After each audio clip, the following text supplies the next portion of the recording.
চট্টগ্রামে বন্যার পানিতে বিধ্বস্ত সড়কগুলোতে এখনো রয়ে গেছে ক্ষতচিহ্ন।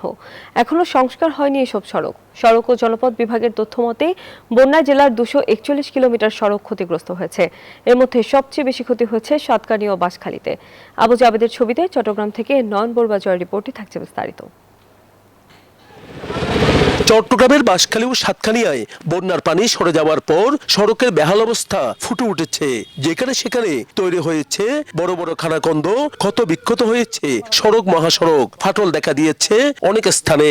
রাস্তা পানি, বন্যার পানি দূর একশিনের মতো পানি, লোড গান বাঙি হই সড়ক জীব আর বাড়িতে বাইরে নিয়ে দূর পানি তো এখন রাস্তা নইলে তো ভবিষ্যৎ আর তার বসত বাড়ি হয়নি।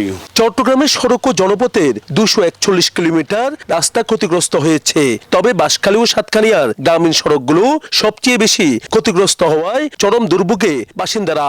এখন রোড ঘাট ভাঙে গেছে, আমরা চলাফেরা করতে পারছি না, কোথায়ও যাইতে পারছি না। উপজেলা প্রশাসন জানান বেহাল সড়কগুলো তালিকা করা হয়েছে।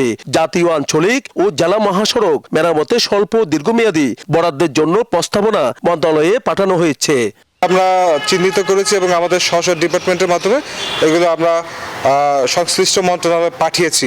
তো সেখান থেকে তারা আশ্বস্ত করেছে, আমাদের সরকারের বিভিন্ন দপ্তরও আশ্বস্ত করেছে যে এগুলো রিকভার করার জন্য প্রয়োজনীয় পদক্ষেপ নেওয়া হবে।